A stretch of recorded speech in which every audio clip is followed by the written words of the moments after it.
Hello. And Mrs. Carol Smith. Welcome to the program. Thank you. May I say how delighted we are to be on Passion. We've looked forward to speaking to an African television station for decades. This is something we have looked forward to for such a long time, and we are so happy to be here. Thank you. Mr. Aaron Smith was a young, bright, and principled Oxford University graduate who was recruited by the Colonial Office and posted to Nigeria. He took his final examination a year ahead of his class. He also married Mrs. Carol Smith, whom he met while they were both at Oxford University. Together they went to Nigeria, where they had their 2 children. Mr. Aaron Smith, you were featured in a program recently by BBC Radio 4, Yes. titled Document, Yes. and that was hosted by Mr. Mike Thompson. Yes.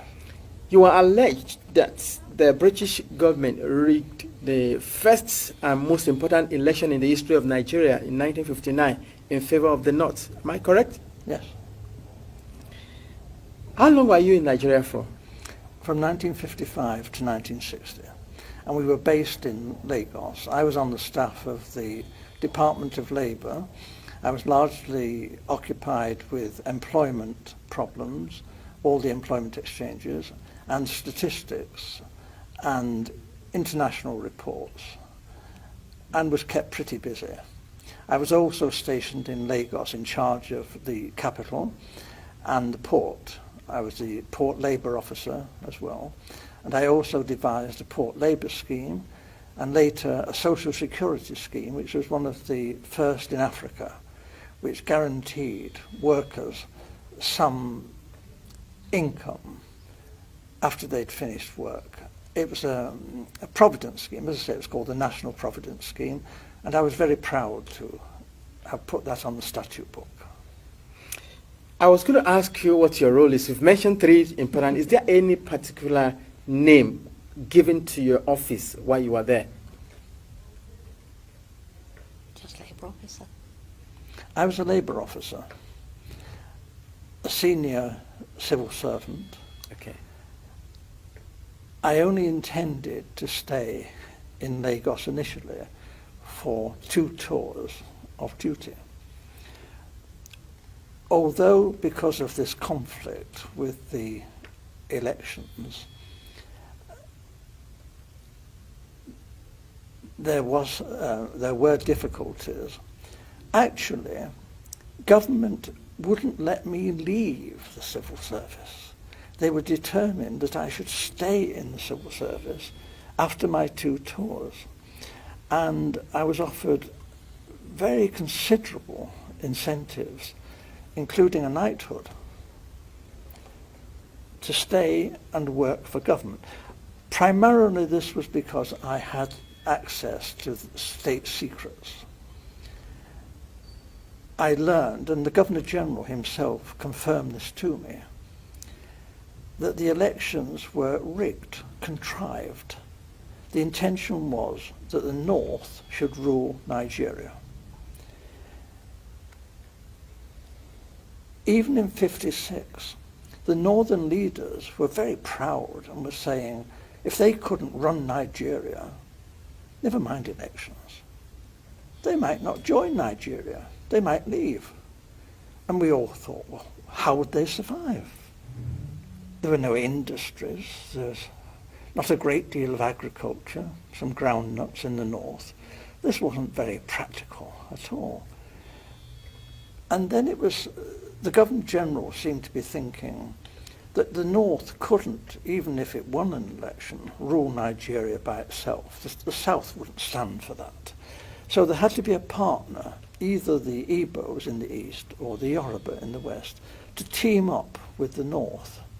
What he didn't want was for the 2 southern parties, the Igbo and the Yoruba, to team up to form the government, because he believed the North wouldn't tolerate that and talked about leaving the federation. So as I learned, in a small way at first, but very rapidly I learned about the election fixing, and as I say, this was confirmed to me by the Governor-General. He actually said that he wanted me to know the truth, because he wanted me to know how much trouble I was in. You mentioned statistics. You were collecting figures. Is that for labor and unemployed people only, or general? Primarily, but obviously my interest was in the population Of generally. Nigeria. Yes, and Awolowo, the Yoruba leader of the action group, Yep. and Chief Enaharo, they too, other people were saying, where are all these millions of people in the north? Where are they? We're going up there to campaign. We want to know, you know. And you see all these, you know, thousands of miles of not very developed countryside, and yet the northerners are claiming that their voting registration figures are larger than in the south, you know, larger, far more people up there. Well, actually, if you went through the Igbo land, you know, Enugu and that, you saw lots and lots of people. If you went to Ibadan, again, Ibadan teeming, you know, with millions of people. But we didn't actually see many northerners, and obviously not many northerners at that time came to Lagos. So this did arouse suspicion. Now, the Europeans, you know, not stupid, we are watching what's going on in Nigeria, and we too are beginning to feel there's something not quite right here, that maybe the elections are not going to be as straightforward as they're meant to be. Nigeria was being described as the showcase of democracy, and it was expected that the nationalist leaders would win through. But actually, when the election results were announced by the Governor-General, before the vote was even in, he didn't vote, didn't count for that, he didn't wait for that. I have to tell you, the British were counting the votes, and the British cannot be trusted. They look after their friends. Loyalty is the big thing for the British. And we were friends with the emirs of the north. We looked on people like Enaharo and Awolowo as rather dangerous people. They might even be communists. That's ridiculous, actually.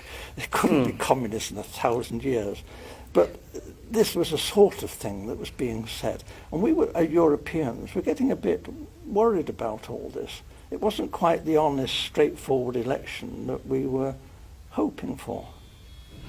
Apart from Professor Anderson and Dr. Patrick Wilmot that supported your submission on the rigged election, there were other people who also served in the colonial office in your days. I mean, who opposed to this submission? Initially, I was warned of what was going on by my senior officer, a Major Bunker. I didn't know, and I knew that the Governor-General had directed me to take all the office staff of the Ministry of Labour to help Chief Okoti Igbo in politicking in Warri. And this was most irregular, and I refused to do this. Having refused an order, I know what the drill is. You resign. I resign my post. That is the proper thing to do. What they did then was rather devious. They persuaded me to withdraw my resignation, and when I did, they sacked me. It didn't go through, but I thought this was a bit low after I'd resigned and was prepared to leave the country. This was not very nice behaviour. They later withdrew this and said that I had been of some service to the state, and actually commended me for what I had done, and said I could leave Nigeria with splendid testimonials, and we shook hands on this. And this was done with the recognition of the Deputy Governor-General, Sir Ralph Grey. And then I left Nigeria the first time and took up a job as a personnel officer, a very big job, with the Esso refinery. And then government came after me, declared that I was a traitor, and I had betrayed the British people, ought to be imprisoned, and I lost that job. And then they came to me again and said it's all been a big mistake. dreadful mistake. I'm a jolly decent chap, Oxford chap, and they put me on a plane straight back to Nigeria, where I'd make up for the time I'd been away. There was a great deal of good work for me to do, and we fell for this. We shouldn't have gone back, but we did.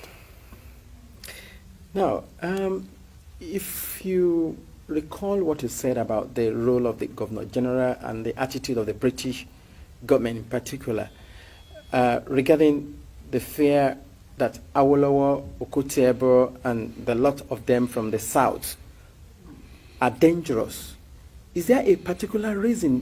Why the fear from the British government? Is it that they don't want to release or relinquish Nigeria? They still want to control Nigeria? They knew that the North would do as they said after independence. If it had any, the North would just, because it was their habit, they liked the British, whereas the nationalists were an unknown factor.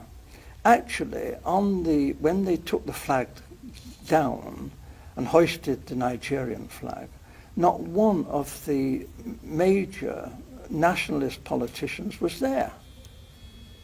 They weren't even on the platform. This was incredible. These were the people who had sought independence.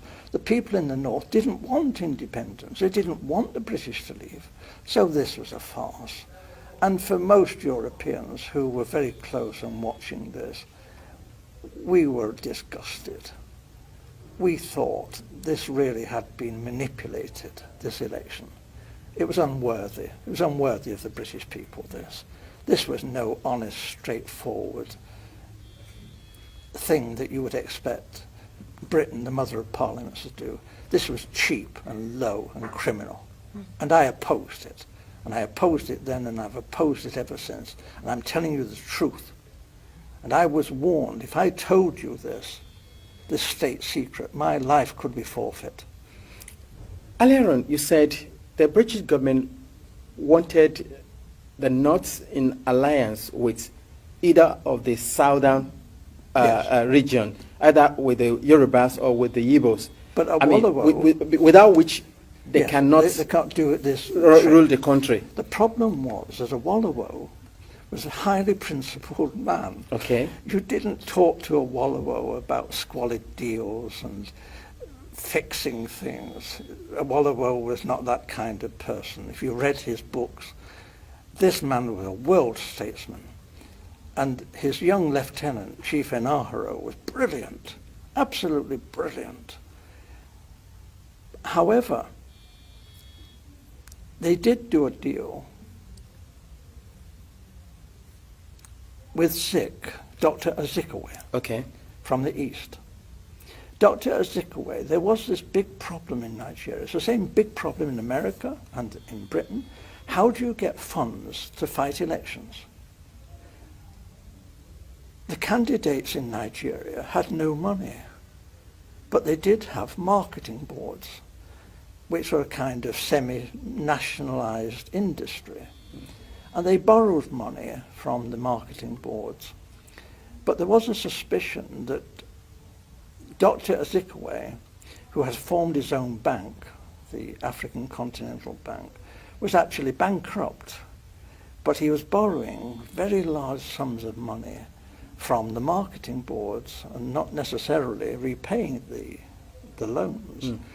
We knew this. We had a great secret service. All the politicians' phones were tapped. All the politicians' mail was opened. Everything that any major politician did in Nigeria, we knew in hours.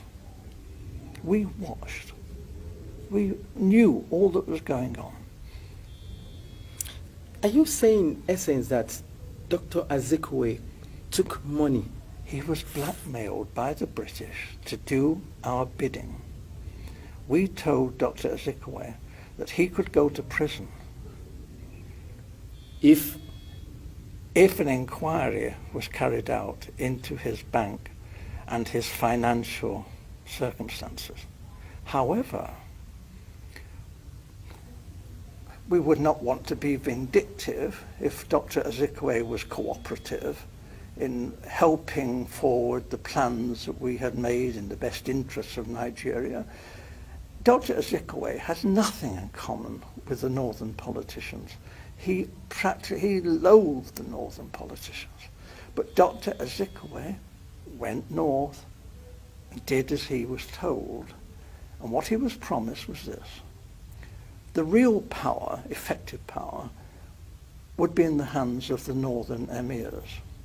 However, it would look great if the president was Dr. Azikiwe, and he was given a field marshal's uniform and an admiral's uniform. He asked, please, could he have a row of medals? But they said, well, no, that was a bit difficult, to get the medals.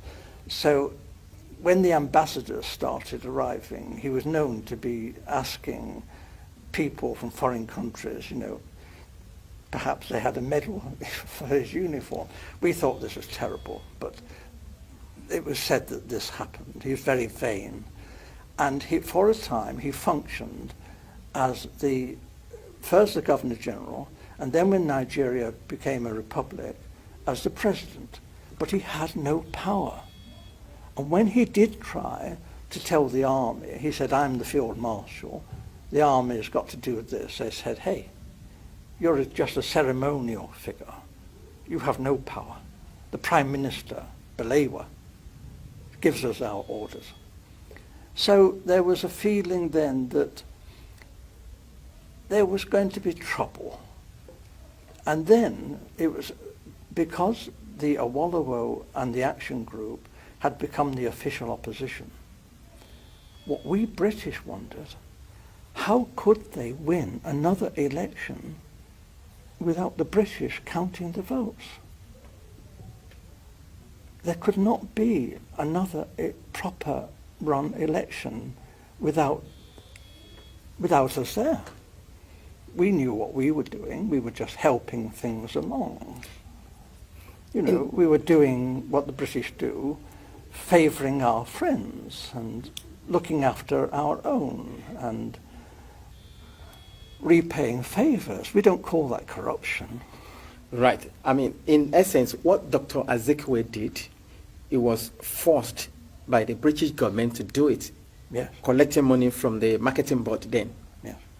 So if any politician here in the United Kingdom tried to do that, Be in jail. it will be in jail. So why did the British government refuse to take action Because or comment on if we nipped it in the bud, because we knew it was happening, it was even happening let me be fair, in the West, with the Awolowo.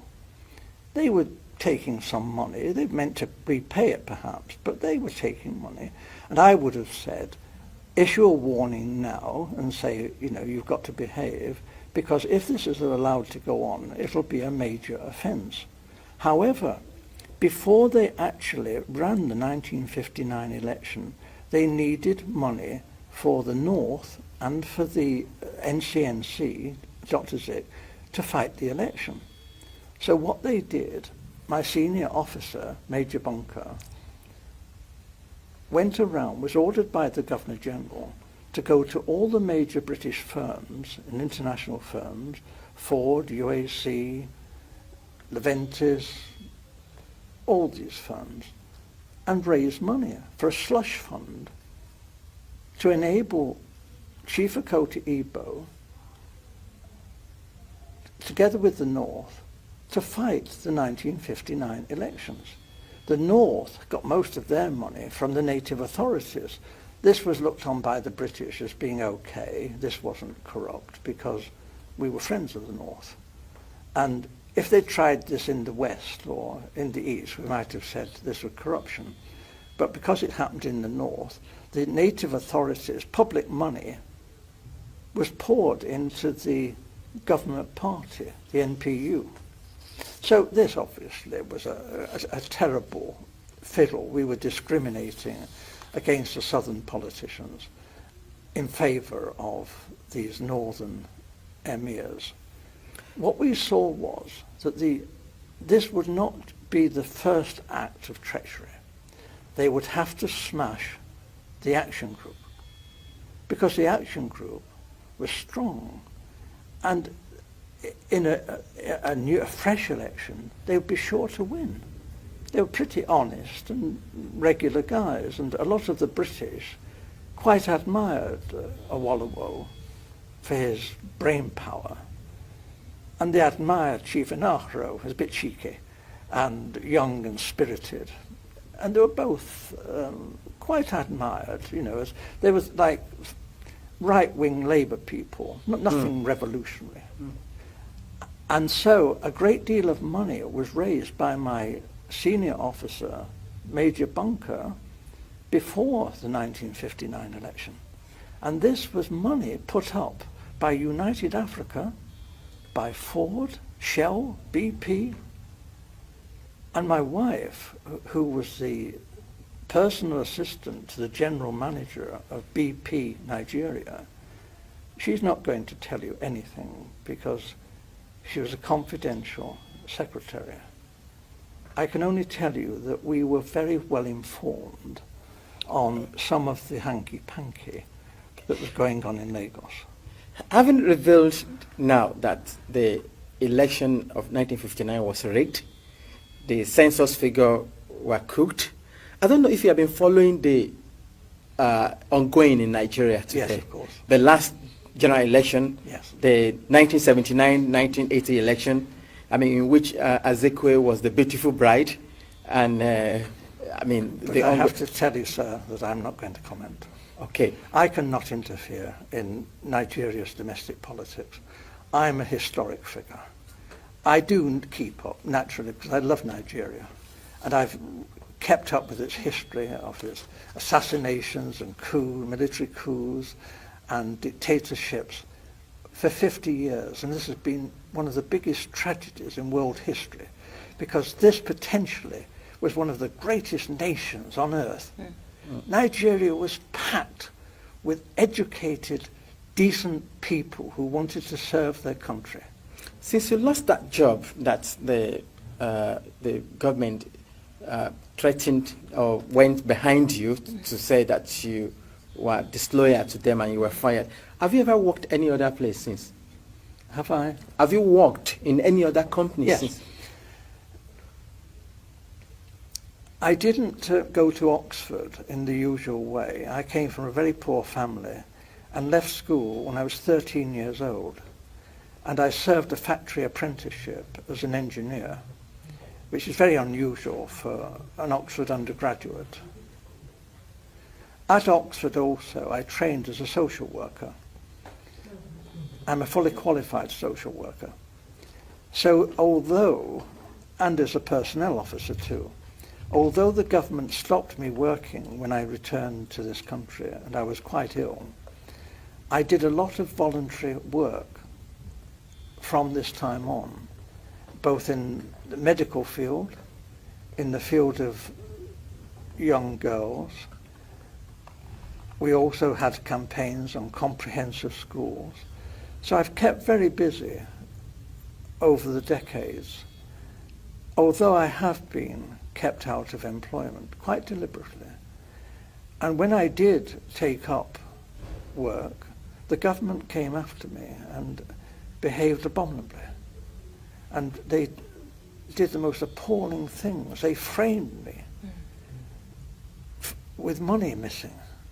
When I worked as a humble postman, after I'd worked as a personnel officer, I delivered the post to the workers who I'd employed. And they forced me out of that. They framed me. And later, when I was working in a labour exchange, they used the foulest methods to get me out of work. They told me they would. They said, the Governor General said, unless you do what I say, you will never work